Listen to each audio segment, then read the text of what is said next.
You're listening to the Vint Podcast, where we bring you interviews and stories from around the world of wine and spirits. From winemakers and critics to sommeliers and master distillers, we'll explore the people and businesses who are instrumental in shaping the future of today's food and drinks culture. Enjoy the show.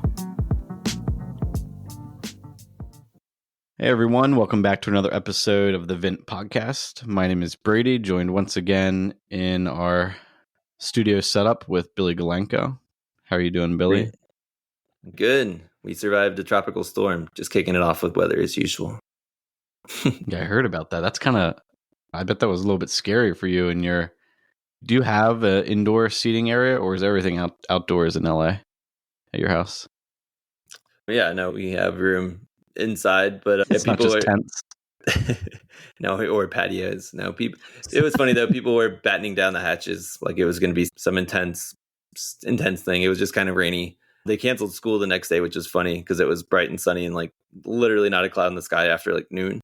So that was pretty funny. But I guess out in Palm Springs, they actually got a year's worth of rain, which is like 6 inches. So it's kind of intense.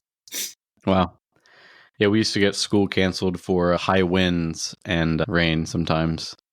So I think we had school canceled for less back then. I think it's because we have a lot of like windy country roads where I grew up, and they were always afraid that the bus would just blow over if the wind was too bad. So there were a few times where we had big storms coming. The wind was like just not even that bad, 40 mile an hour, and they would cancel school. Apart from these thrilling updates, we have some new things coming to the Vint Podcast. Do you want to tell folks about some of the tasting note stuff that we're going to start doing? Yeah.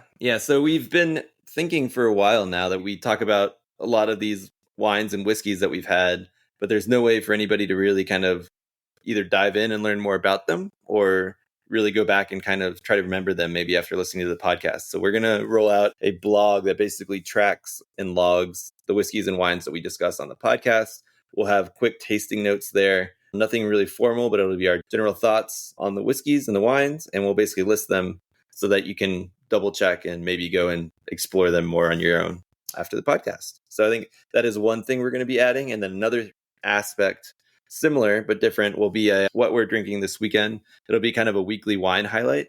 And for those who are on the Vint mailing list, you will know this is included in our Friday email each week.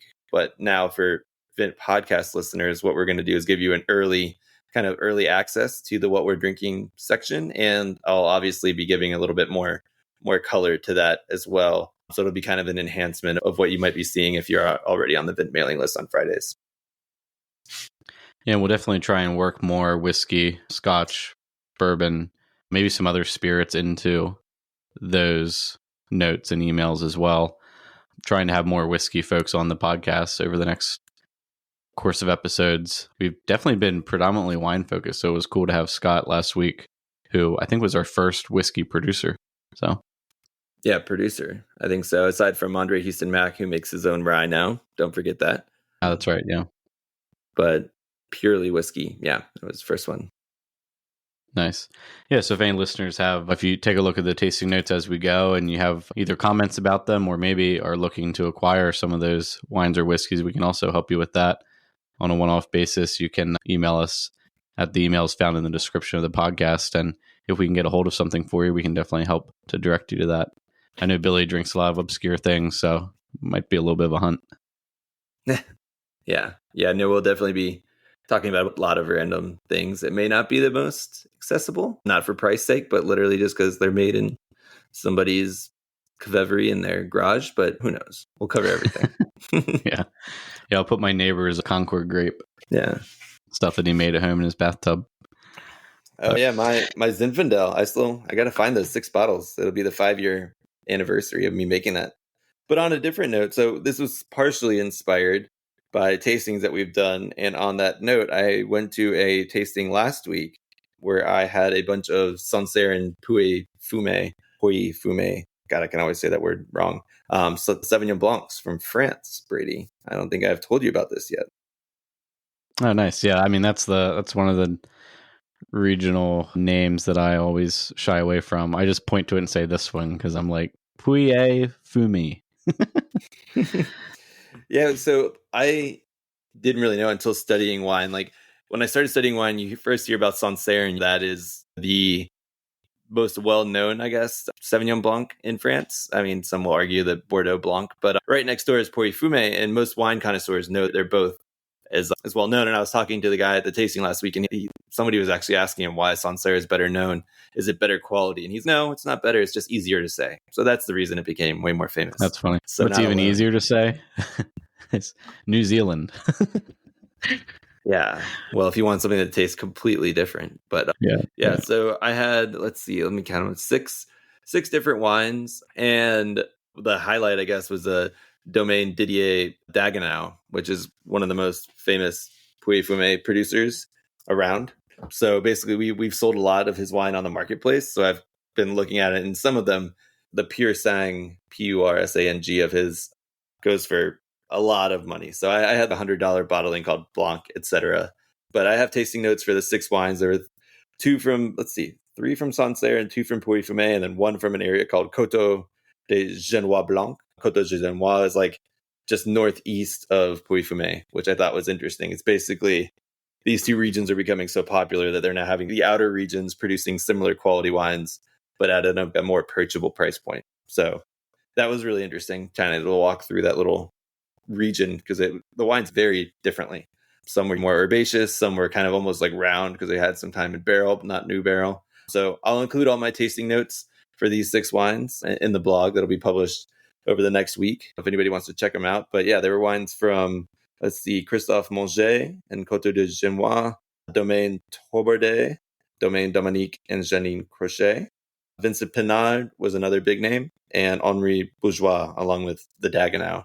So we got some really cool ones and a little bit of age on them too. And that was pretty exciting. So I'm happy to share those with everyone.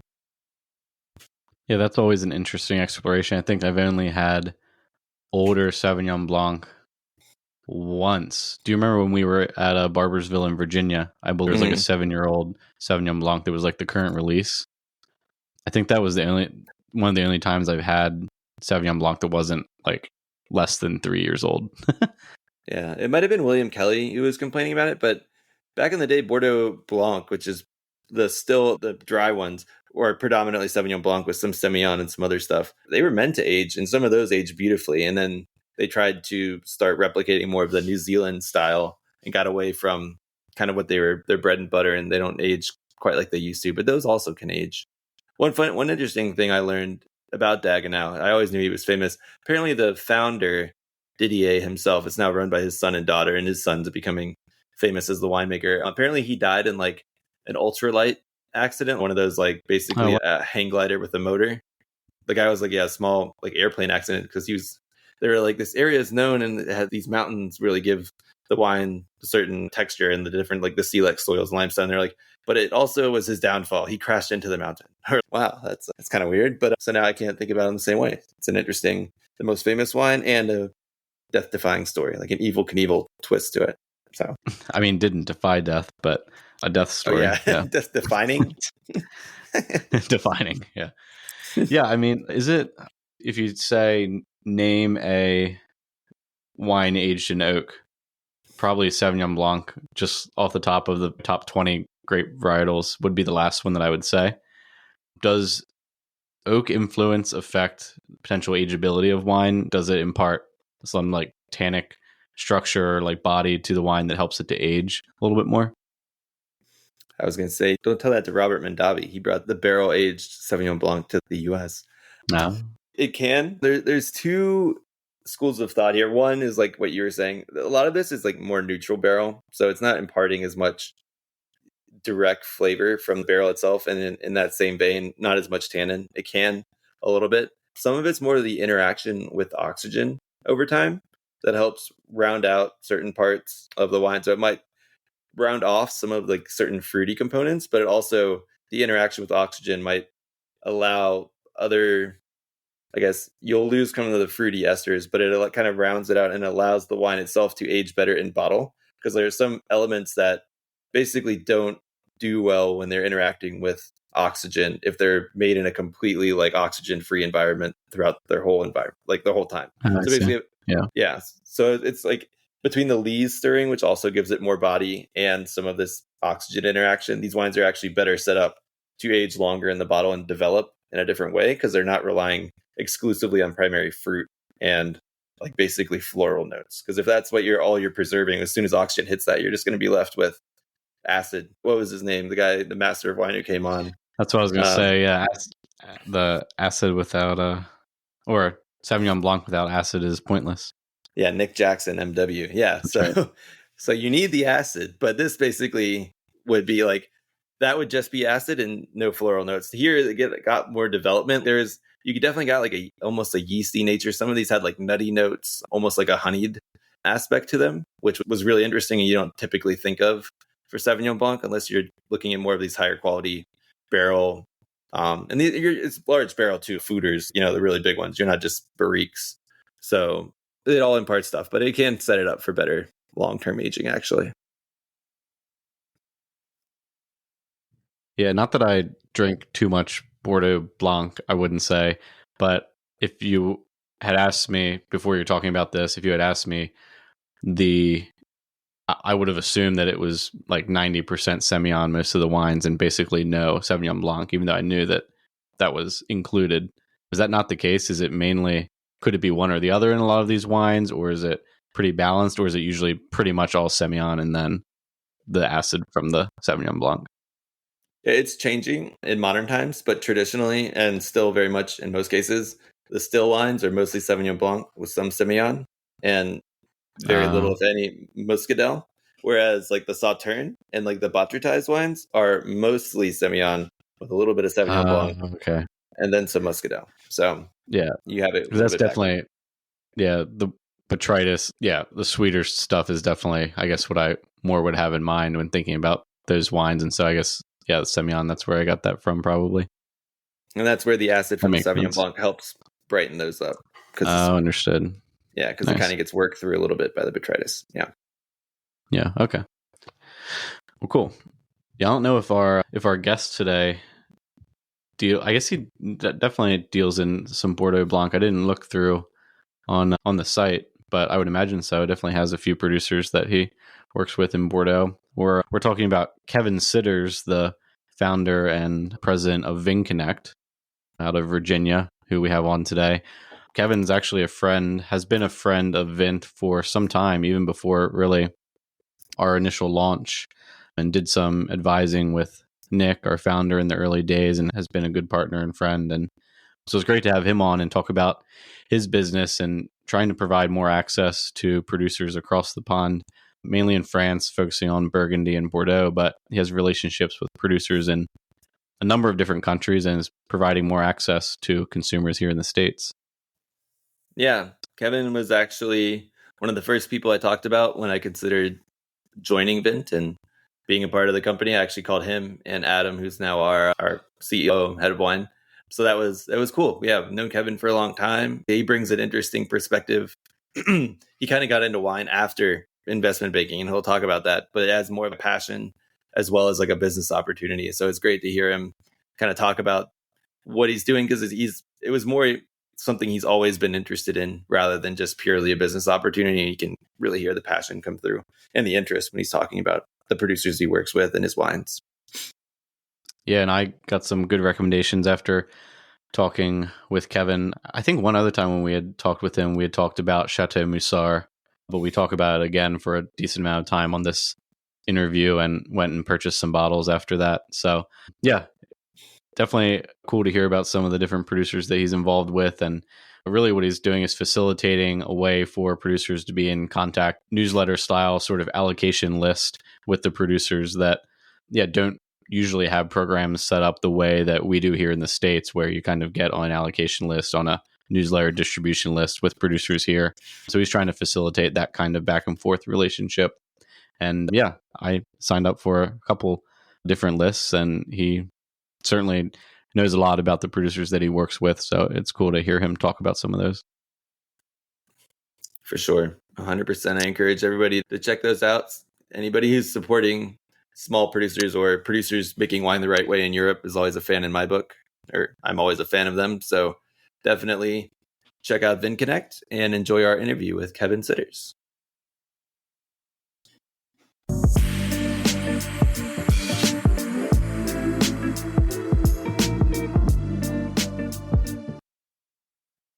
Hey, Kevin, thanks for joining us. Hey, I'm glad to be here. Thanks for having me. I really appreciate it. Yeah, you're a long time Vint Pod listener and just a friend of Vint in general, right? Yes, I've known you guys for a long time, and I'm pleased to finally have a chance to sit down and talk in the podcast context. So it should be a lot of fun.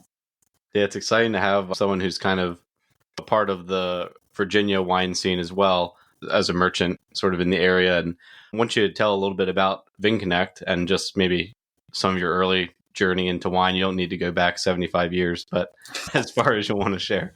Yeah.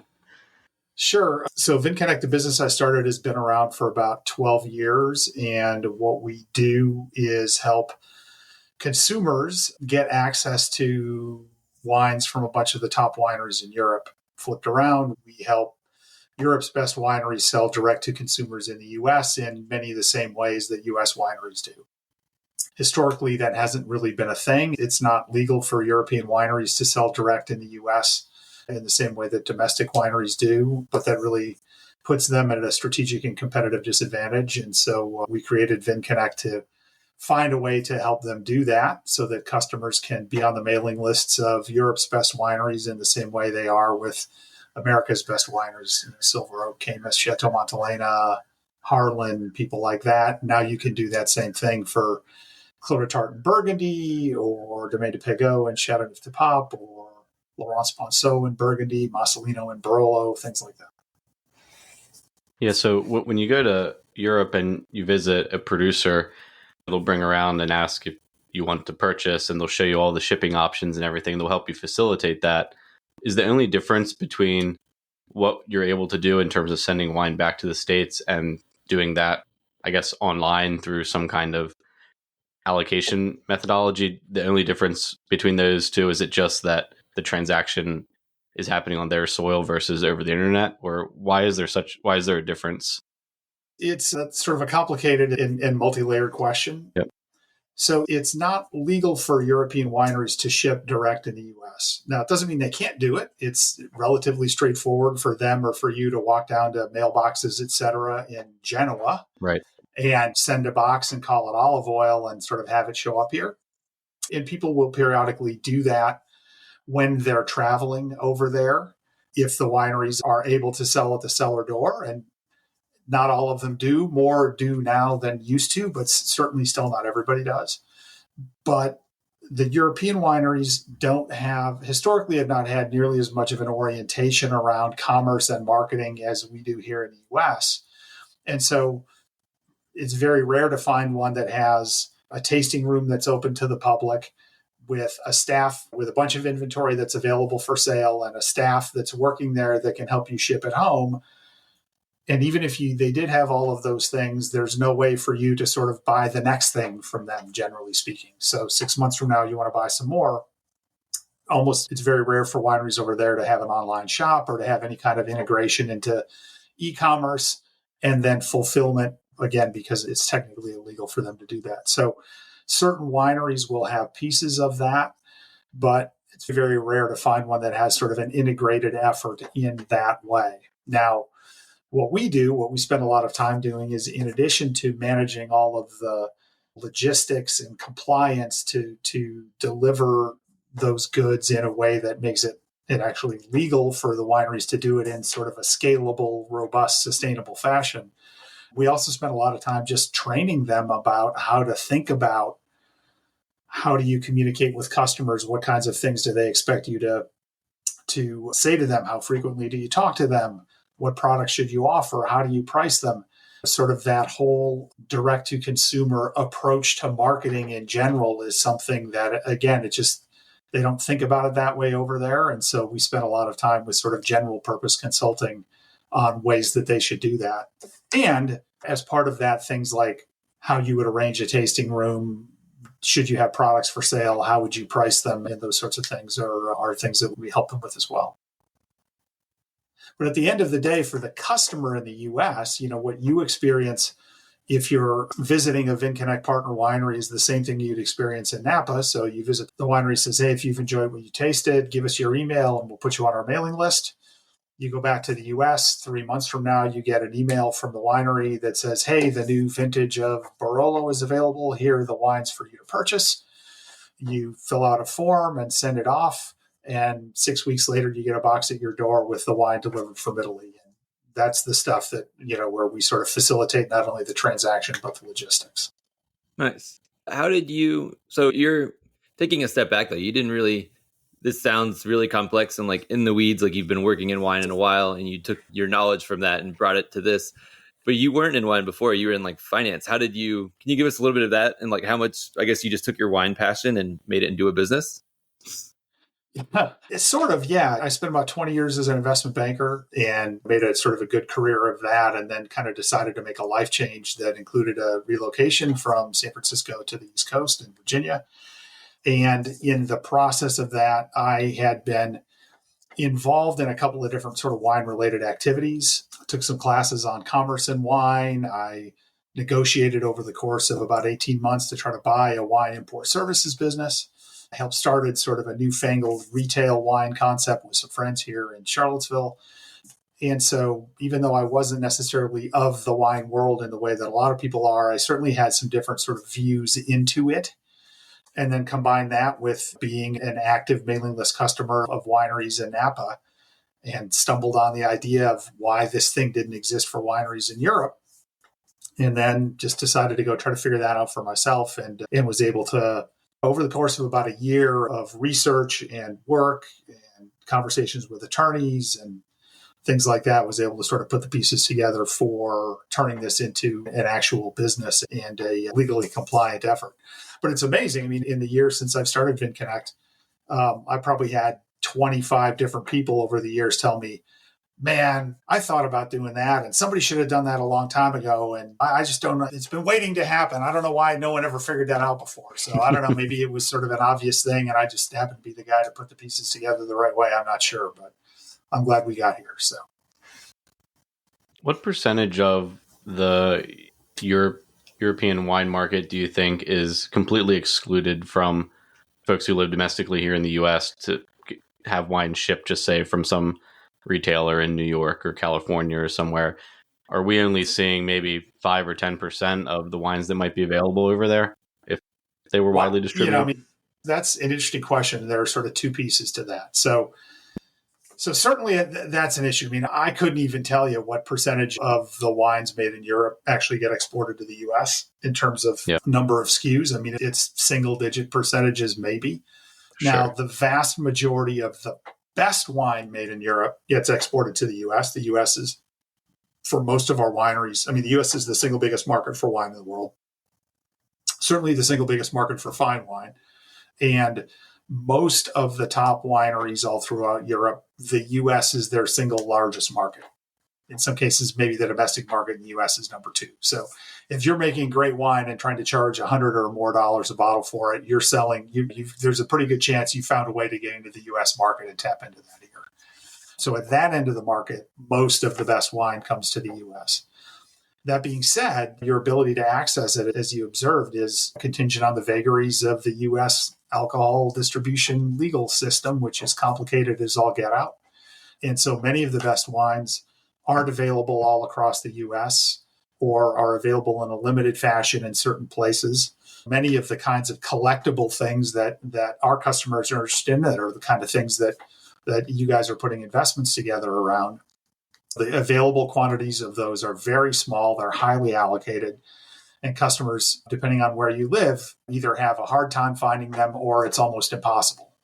And so the mailing list vehicle and the ability to connect directly with the wineries that produce some of those kinds of wines is an important way for people who are really passionate about certain specific brands, whether that's to collect them or to have them every year on their anniversary or sort of whatever their reason is, that having the access that is provided by the mailing list kind of relationship is really increasingly important to American customers.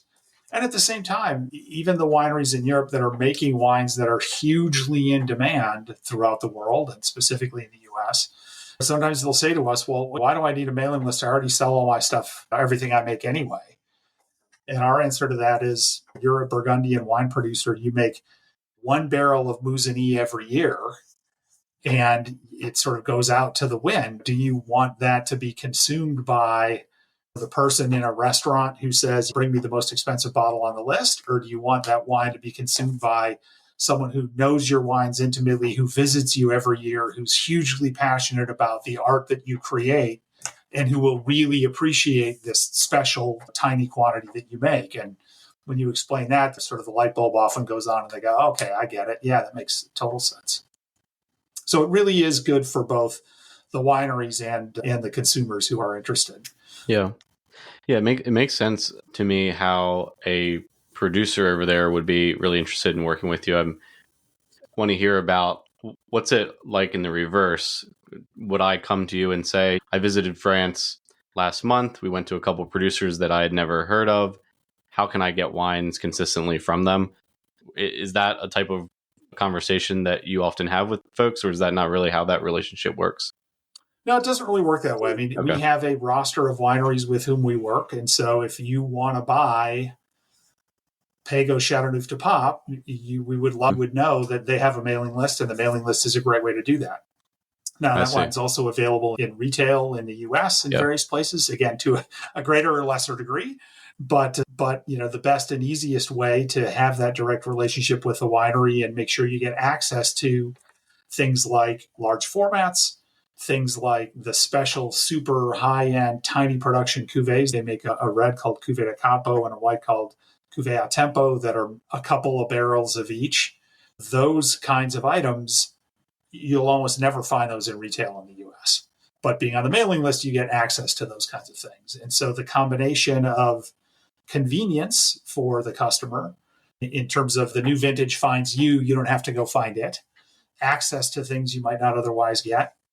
And then increasingly important is provenance, knowing that the wine is coming direct from the winery. When you're paying $800 a bottle for a 100-point magnum of Cuvée de Campo, it's nice to know that it's traveled in temperature-controlled conditions. It's come directly from the winery. It's going straight to your door, as opposed to finding it at a retailer all the way across the country and kind of who knows how it got to the U.S. and some of those, how it's been treated and those sorts of things. So yeah, it's just a matter of specifically individual wineries who offer this sort of mailing list service to their American consumers, and we're the sort of vehicle for them to do that. So if you are collecting and love the wines of a particular estate and they don't have a direct-to-consumer program, the way to do it is to bother them to make sure that they call VinConnect and set something up so people like you can get the access to the wines that you want. So going down the allocation model questions, is it the same type of thing if I want to get on the list for a high-end California place? Do you have an enormous waiting list, or are certain producers, like if you're VinConnect, like VIP? Like, I've always thought about this. Can I just sign up and get access to the best stuff right away? You can sign up for as many mailing lists as you want, and it doesn't cost anything. There's no obligation to buy anything. We have 80 producers in total right now. We don't have any wineries yet for whom we have wait lists, but as for certain California states, Harlan, Screaming Eagle, guys like that, they sell out 100% of their production direct to consumer every year, and they've got years and years worth of waiting lists of people lined up. So we don't have situations like that yet. That being said, this direct to consumer channel, the US is one market of the 50 different countries that our wineries sell in, for example. Maybe the biggest market, but still one market. And the direct-to-consumer channel is just one piece of their entire channel in the U.S. And so the total volume that goes direct-to-consumer is just a sort of a complementary piece of their global distribution efforts, as opposed to somebody like Harlan or Screaming Eagle, where it's kind of just about everything. And so we do have situations, for example, the last couple of years in Burgundy, where 2020 and 21 were years of very diminished production volumes due to hail and weather and mildew and things like that. And for a couple of our winery partners, they weren't able to allocate any wine to the mailing list in the US in those two vintages.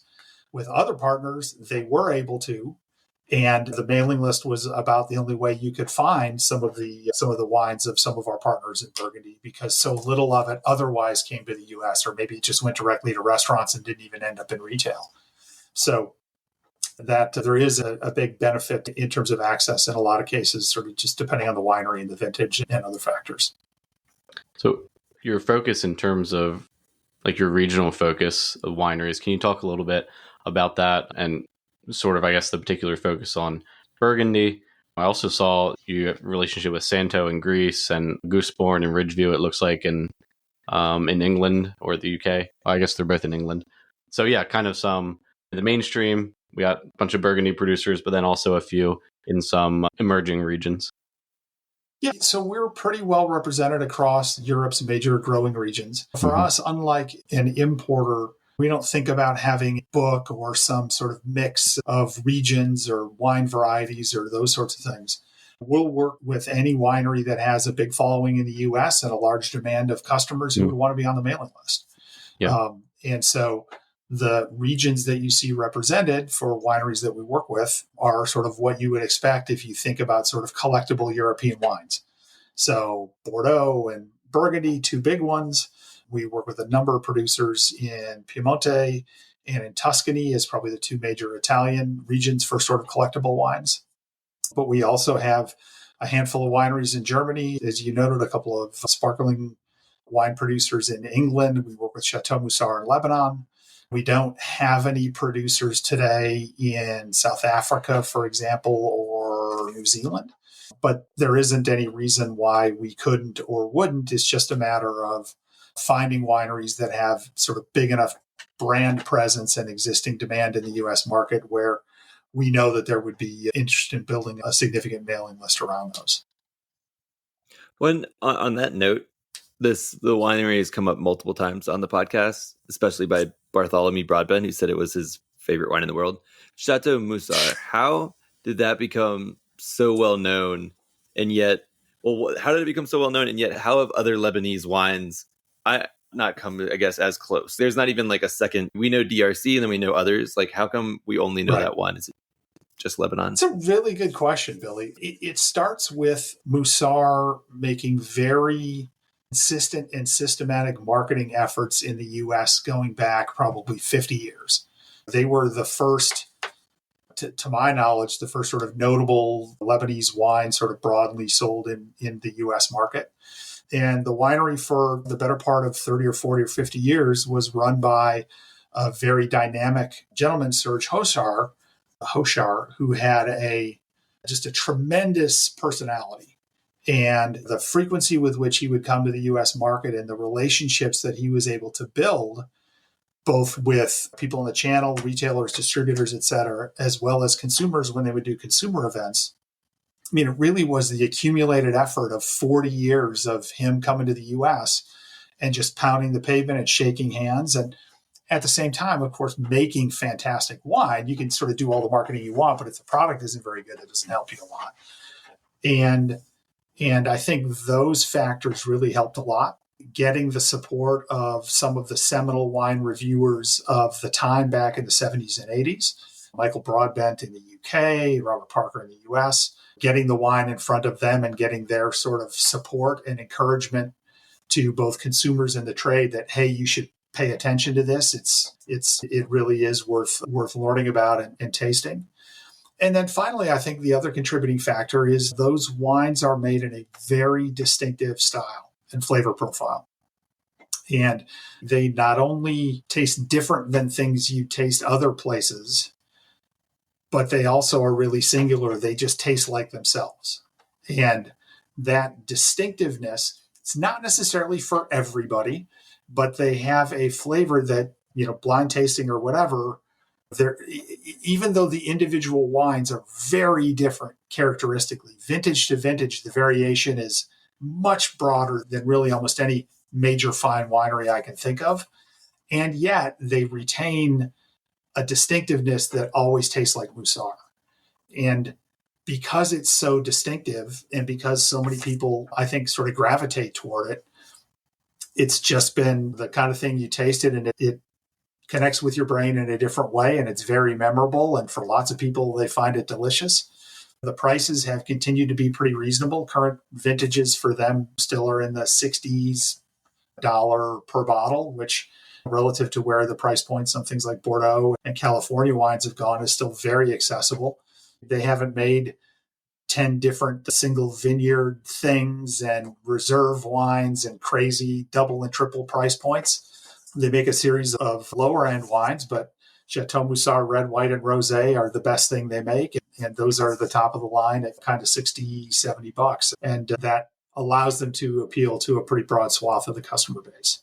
Why other people haven't been able to come behind that in terms of Lebanese wines, I mean, certainly you see more things from the Middle East in the U.S. market now than you probably ever have as a result of Somm culture and sophisticated palates and things like that. But still, no one's really been able to get anywhere near Moussard in terms of market visibility. But for folks who haven't tried them, I highly encourage you to seek them out. Like I said, the prices are very accessible and the wines are very distinctive and interesting. And they age forever. They release late vintages actually periodically. They have a huge library, so you can find wines from the 2000s, 90s, and 80s and stuff on restaurant wine lists and in retailers much more than you would from almost any other estate outside the U.S. And that's pretty cool as well.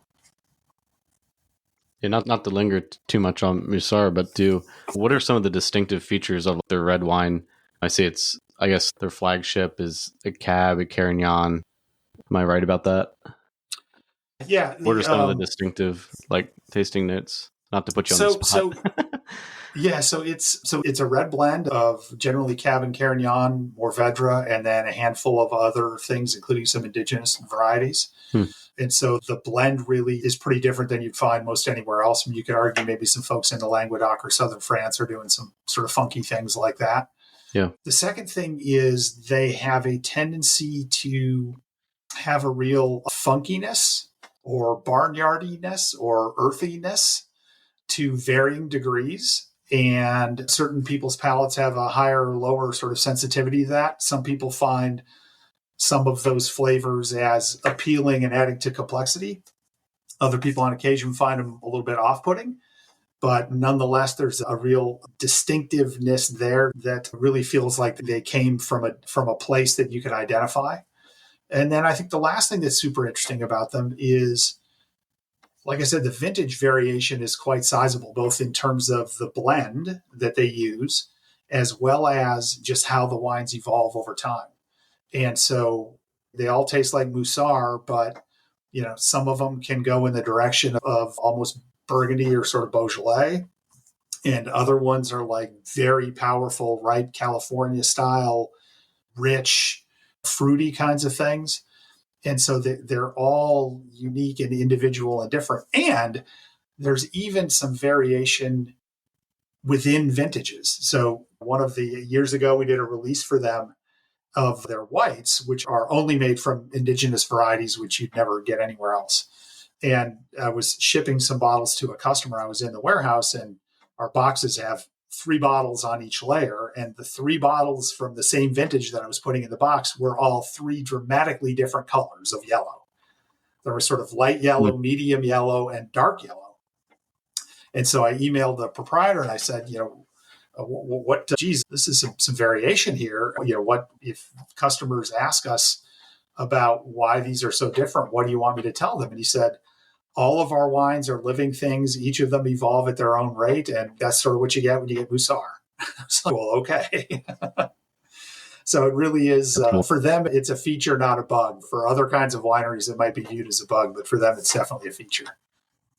So I guess your average client coming to you, signing up for the list, looking for wine, are receptive to some of these things? Or I guess when I say receptive to these things, like looking to explore some producers that maybe they're not as familiar with?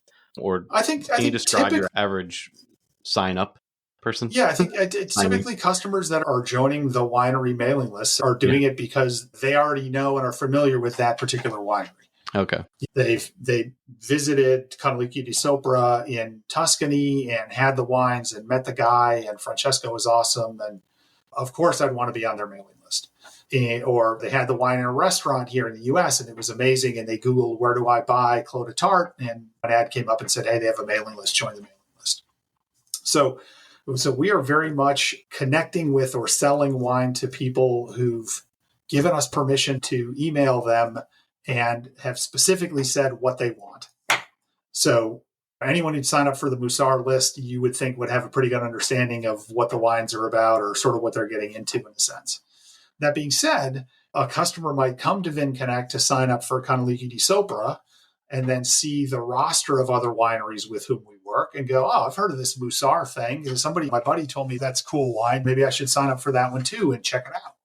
And so it's very easy for customers to get exposure to a variety of other wineries that they're curious about, again, with sort of no obligation or anything, and have the opportunity to every 6 months get an email, learn about the wines that they make, learn about the vintages, learn more about the winery itself, and decide for themselves whether, hey, this new rosé that's being made by Elena Volk, they had that at the table next to me at the restaurant last week. Maybe I'll get some bottles of that. It sounds like it'd be really good. So it's predominantly people who are coming to buy the things that they know they want, but also have the opportunity to do some exploration beyond that with things they may have heard of, but may not be that familiar with.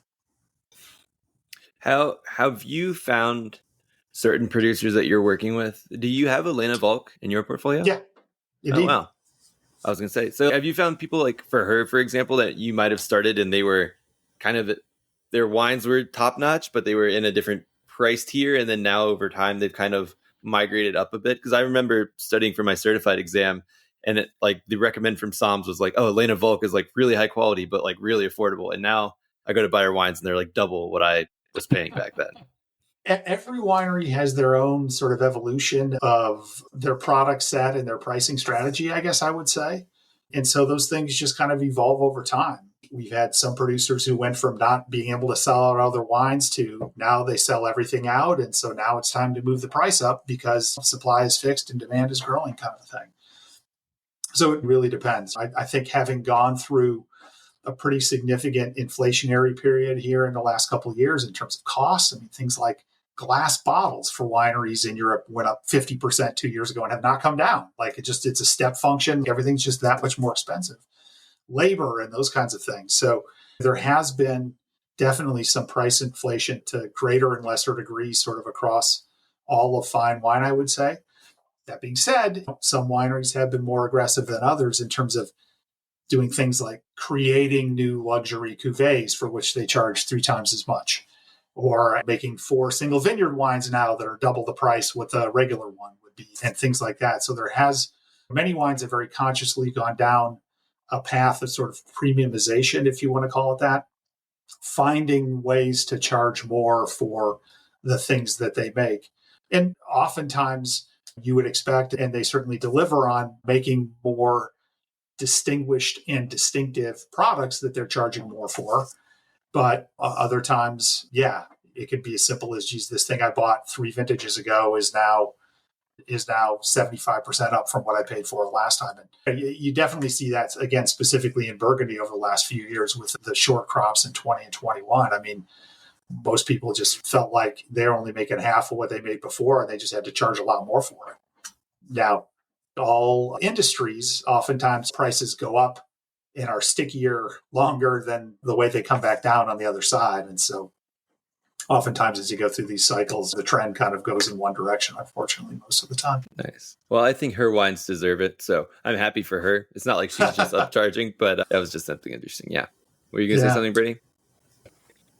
Yeah, I was just going to ask, you had mentioned starting on a project in Charlottesville. What was that? You said a retail project in Charlottesville? It wasn't Crush Pad, was it? No, it was not, although that's owned and run by a good friend of mine. Yeah, it's a great place. No, we started a little business here called the Wine Guild of Charlottesville about a dozen years ago, maybe even longer than that, which is a bit of a sort of a newfangled retail concept, sort of a club and a tasting room and things like that, which has gone through a couple of different ownership instantiations and is alive and well and doing great today. So, what's your sort of current relationship or perspective on the Virginia wine sphere?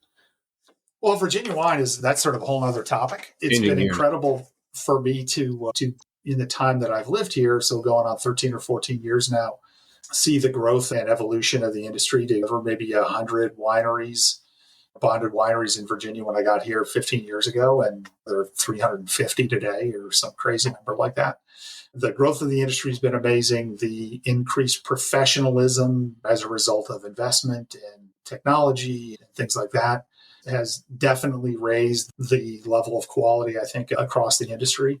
That being said, for my dollar, to be honest with you, I'd rather drink European stuff, just sort of dollar for dollar. So much of the production here in a place like Virginia, which I think is probably similar to some of these other sort of secondary US markets, New York State or Texas or places like that. So much of the production gets sold locally to sort of tourists, not necessarily people from out of state, but going to the winery on a Saturday afternoon and sit around and drink a couple of bottles of things. And because of that desire from local people to support the local industry, which is fantastic, the wineries can charge very attractive prices to satisfy that demand in a way that it's just different for things like imported wineries to compete with. And so for my $40 or $50 a bottle, if I want to drink Cabernet Franc, I'll look to someplace in France more so than Nelson County in Virginia. But I don't begrudge those that do. And I think they increasingly do a better and better job. So it's fun to see the progress. And of course, I have lots of friends and relationships that are in the business in various ways here. And it's fun to have gotten to see them evolve and grow as well over that time. Yeah. Go ahead, Billy. No, I was going to shift gears. You keep asking your Virginia wine questions. I know you have a lot. No, I don't want to get in any sort of spat with Kevin because I'm a Virginia wine advocate. Well, you are too, but I mean, I would reach for the Virginia Cab Franc for the European style. Anyways, but one of the other sort of relationships that you've built has been with Vint and with Nick early on with the company. Can you just describe just briefly, I guess, that story of how you came to get to know Nick and I guess Billy back then at that time, because Billy was pretty early on the team when when Vint started up back in 2019, 2020, that area. Yeah. Can you talk about that? Yeah, Nick and I got introduced through a mutual sort of relationship and someone that we both knew that said, hey, you guys are both doing wine things and in Virginia, you should get together and chat. And so it was my pleasure to sit down with Nick and kick around. And really at that point, it was just sort of an idea in his head for what Vint might be. And we had a sort of a couple-hour conversation about what his thoughts and plans were. And it was evident to me pretty quickly that Nick had figured out something very interesting and an opportunity that could be very exciting. The background that he brought from the finance world, obviously I could appreciate given that I shared some of that background.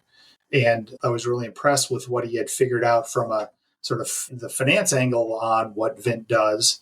But I thought he was a little bit lacking in our first conversation on his knowledge specifically about wine and some of the vagaries and issues about investing in wine and some of the history of that and some of the inherent challenges. And so my sort of challenge to him in the wrap of our first conversation was really to go and immerse himself in that so that he could build his knowledge of the wine side of things to match his knowledge of the finance side of things. And to his credit, he went off for a few months and did that. And the next time we got together, he was able to present a much more sort of comprehensive and fully formed plan for what Vint would be. And to be honest, that's what Vint became initially, and pretty much the same model that you guys have continued to execute so well on today. So it was really fascinating to see him go through that and to see the fruition of that become the business in its robust growth that you all have been able to demonstrate over the last few years. So it's been an exciting ride to get to watch.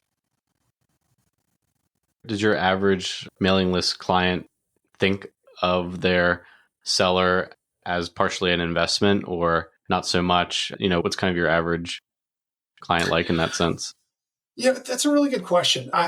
We have a couple of what I would call sort of cohorts of customers at VinConnect. So we have the person who went to a winery on their honeymoon in Tuscany and they want to be able to buy that wine every year and drink it on their anniversary. And that's the wine that they know and love. And they have a little spot of bottles that they keep to always have it around.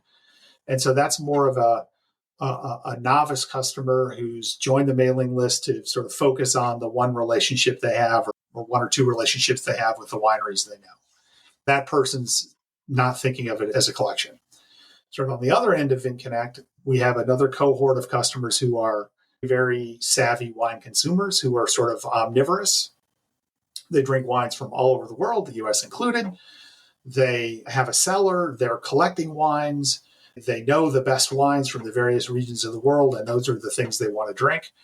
And those customers are on 10 or 20 or 50, or we have a handful of customers who are on all of our mailing lists just because they want to get an email every other day, from one of our producers to see what the things are that are available. And at the same time, they're getting 10 emails a day from retailers around the country who are selling stuff. And they are just in the flow of wine and wine collecting and cellaring and those sorts of things. And so that cohort, relatively small in number, relatively high in purchasing power, are the kinds of people who are thinking of it as a collection. And then I think to a degree, be as an investment. And those things can kind of go hand in hand, I think, for people who are interested in buying and drinking some of the finest wines made in the world. That's one of the neat things about this as something to be interested in, is you get to appreciate it and drink it and then have the chance for it to appreciate in terms of a financial sense as well. To that point, every wine purchase is, whether it's an $11 bottle or $1,100 bottle, is an investment either in the appreciation of the asset or a future investment in an experience at some point. Right. And so, yeah, I like the way you kind of divide into those cohorts, and I think those are interesting. How that first cohort of folks who has a really intimate experience and then is able to keep coming back to that same producer and continue that relationship. I think that really demonstrates the kind of the effectiveness of VinConnect. That's really cool. That you can facilitate. And to be clear, we don't think of them as VinConnect customers. We think of them as the wineries customers. Oh, I see. Now, the customers have to transact through us, and we manage the fulfillment and the delivery and any customer service issues and UPS smash my box and those sorts of things. But they're not buying because Kevin said it's good. They're not buying because I gave it a giant score or whatever. Or I like Gary V do, tasting videos and whatever. They're buying because they love the wine. They met the winemaker. They drank it in a restaurant, whatever. VinConnect is really just sort of the conduit that allows that to happen. And so we are very focused on making sure that the wineries, brands, and relationships are what's at the forefront. And we're just the folks here in the middle doing our job to make it happen. Cool. The question I was going to ask a bit back is more on the climate change side of things. I'm just kind of curious to hear what you've been hearing since you've had these relationships directly with the producers. What have they been saying? Maybe pick a couple regions to kind of give like general overviews, or maybe even just producer by producer if you want. Yeah, I mean, I think obviously that's a huge topic in wine, and with good reason. I think that there has been a lot of change and evolution around climate. I think one thing that goes a little bit unappreciated is that it's not just temperature that is changing, or temperature and weather that is changing, the growing conditions in which wine is increasingly being made. It's also CO2 concentration. And whatever your opinion is on temperature changes and trends, there is no question that we have been going through a period of rapidly increasing CO2 concentration. I mean, it's basically a linear graph. And there have been a number of studies done on the impact of increasing CO2 concentration on the fruit that's produced. And if you just think as simplistically as CO2 is food for the vines and the grapes, part of what has driven increasingly earlier ripening and higher concentration and higher alcohol and those sorts of things, it's not just more sunlight, it's also the CO2 part of the equation. And so even if we were to go into a cycle where there's a somewhat less temperature pressure, if you want to call it that, I still think as long as China's being China, we can fiddle around and do all we want here in the US with electric cars, and CO2 concentration is going to go up until something happens with them. And so I think the trend is ingrained, but almost more broad-based than just thinking about it simplistically like temperature.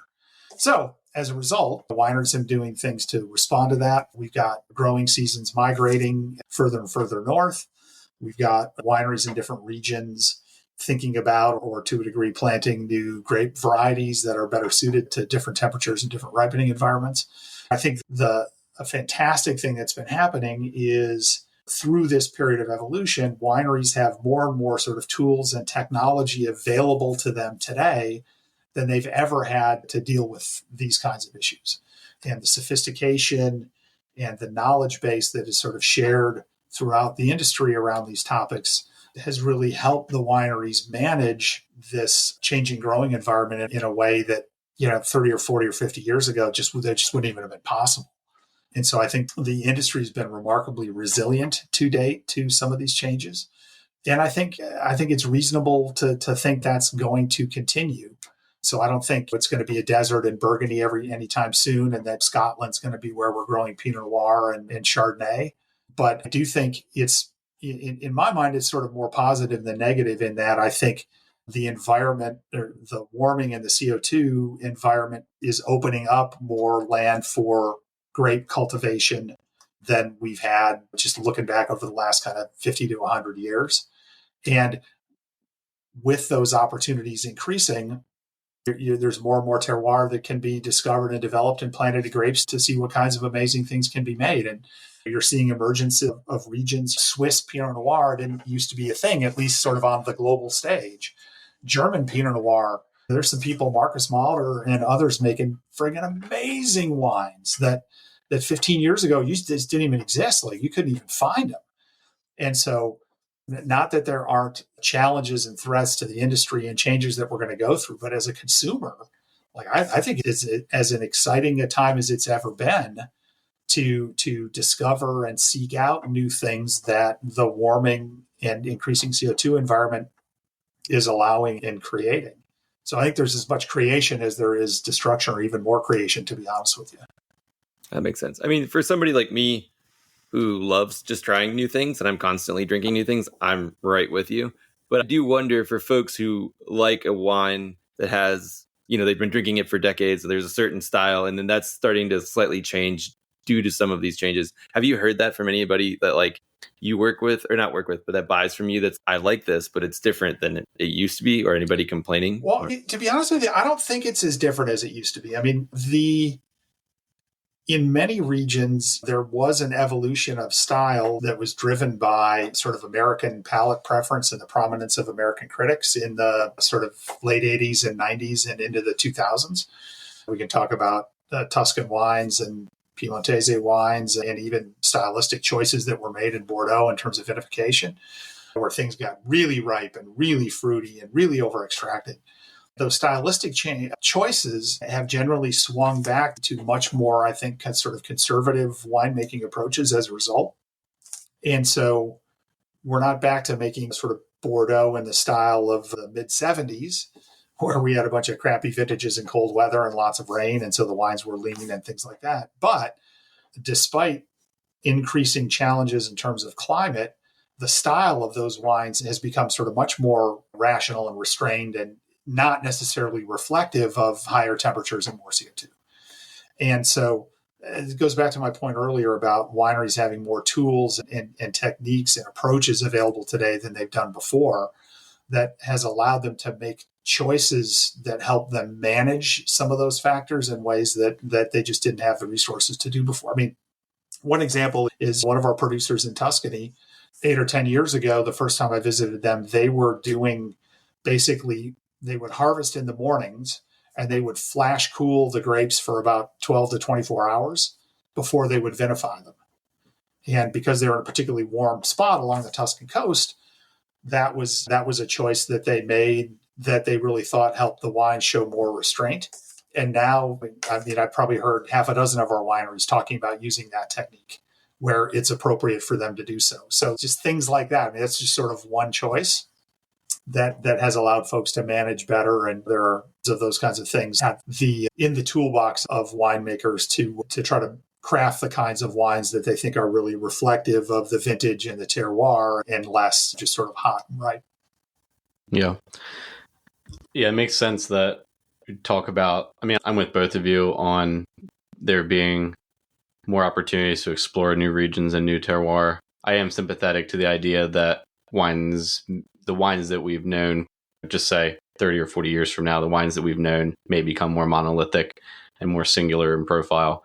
So I resonate with maybe Billy's concern, but I also hear you, Kevin, that I don't think that's really happening and probably isn't going to happen for a while, right? that I mean, change. we'll see. I mean, the one thing we're sure is it's going to continue to evolve. Yeah. Things will change. So, and so as we maybe look to wrap up here, we're getting closer to our time. What are some of the things that just you, as Kevin Sidders, are enjoying these days that can be domestically here in the US or over in Europe? Just a couple producers, a couple things that are interesting to you and that you're drinking. wow. I mean, again, I'm pretty omnivorous as well. I try to taste a lot of things, and there are lots of areas to greater or lesser degrees that are capturing or that have captured my interest. So what comes to mind? I'm drinking more whites these days than reds, curiously enough, trying to go a little lighter on my diet and on my consumption. And so I find that I'm cycling through the white side of my cellar a lot faster than the reds these days, which is great because, the red stuff just gets to age even longer and will be even better when I get around to it. Specifically in terms of regions, I was pretty early on the rosé bandwagon. It's more of a flavor profile than a region, but I continue to drink a lot of rosé, and it's been awesome to see over the last 10 or 15 years, more and more producers. I mean, sort of everybody makes a rosé today, which isn't a great trend necessarily.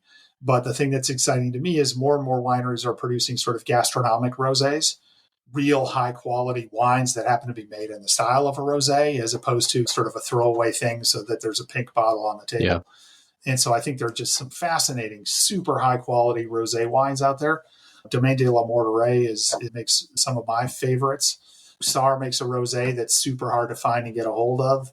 Lopez de Heredia makes a rosé that's friggin' amazing. And some of these can run in the $60s and $70 a bottle kinds of things. But I mean, they're absolutely fascinating, super great with food, incredibly flexible, ageable. I drink rosé with Thanksgiving dinner every year, aged rosé. So that's one of the things that's sort of always on my list. So high quality rosés is one thing that I'm super excited about. In terms of regions, we've started in the last few years to work with a few people in Alto Adige, so northeastern Italy. And that's a place that, again, I think it's sort of benefited from the warming and CO2 trends. The wines there have been able to get more ripe in the last couple of decades than they were able to in the 70s and 80s, let's say. And so producers there like Elena Valk, Ferrari makes sparkling wines up in that area, Alois Legator, Cantina Turlano. There are a number of producers up there that make white wines, Chardonnay, Sauvignon Blanc, things like that, Gewürztraminer, as well as sort of lighter bodied reds that are really interesting and super drinkable and very reasonable, to your point, Billy, from a price point perspective. So I find myself spending a lot of time there. What else? I've been a big fan of Piemonte for a while now. And of course, there's a lot of interest in that region, increasingly, both in terms of the everyday wines as well as things that are collectible. And I know you guys have done a few things with wines from there. An area that is seeing an increasing sort of presence in the U.S. market that, again, I think has benefited a little bit from the warming trends is a region called Alto Piemonte, which is a little further north. There are a couple dozen villages up there that produce wines that are generally based around the Nebbiolo grape, but have a little bit more floral and higher acidity than traditionally Barolo and Barbaresco might. That, again, having been able to get a little more ripe recently, have made those wines, I think, more complex and more interesting. And they're sort of what Barolo was in the 70s and 80s now is sort of the flavor profile of Alto Piemonte. And price points there, again, are more reasonable than Barolo and Barbaresco, so things that are pretty accessible. So off the top of my head, those are some of the areas that I'm enjoying. And again, the last thing is I just reiterate something I mentioned earlier in terms of like Swiss and German Pinot Noir. There are some beautiful, just elegant, really nuanced, really complex kinds of wines coming out of those areas. They're hard to find, and you can run into, it's sort of like Burgundy 40 years ago, you can run into ones that are really lightweight and not particularly interesting or inspiring, and maybe have regret for your $50. But man, when you find your way into some ones that are really interesting, they can really blow you away.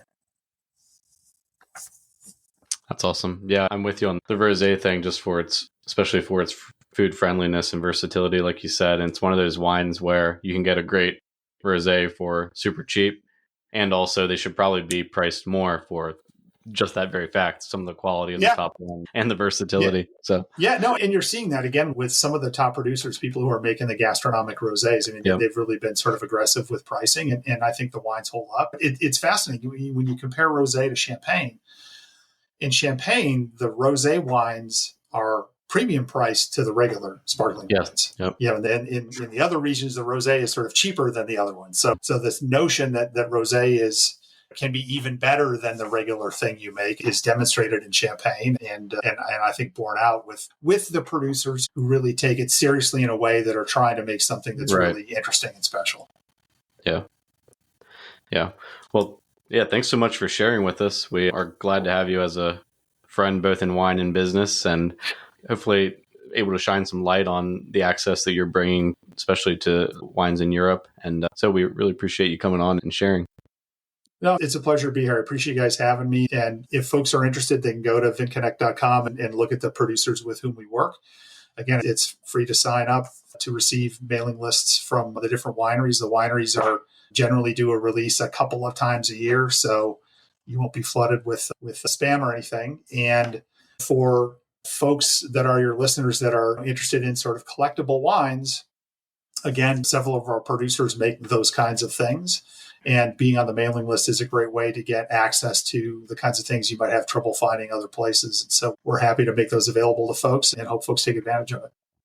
Awesome. Well, thanks so much, Kevin. We'll talk to you soon. And yeah, thanks for your time. All right. I really appreciate it, guys. Cheers. Take care.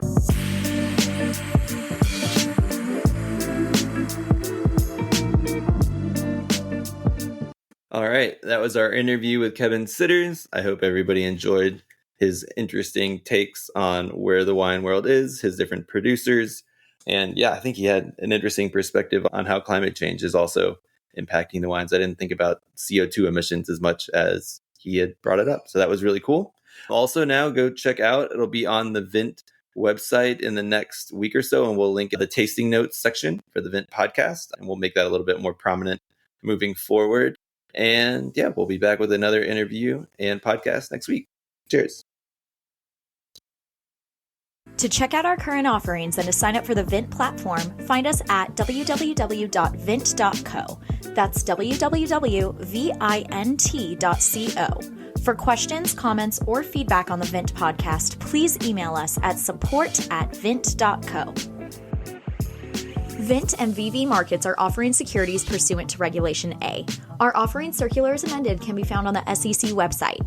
Past performance is no guarantee of future results. Investments such as those on the Vint platform are speculative and involve substantial risks to consider before investing. We may provide communication that may contain certain forward-looking statements that are subject to various risks and uncertainties. Information provided in any communications, including this podcast, is not legal, business, or tax advice. All prospective investors should consult a legal, tax, or business advisor concerning the subject matter of any communications and any offering.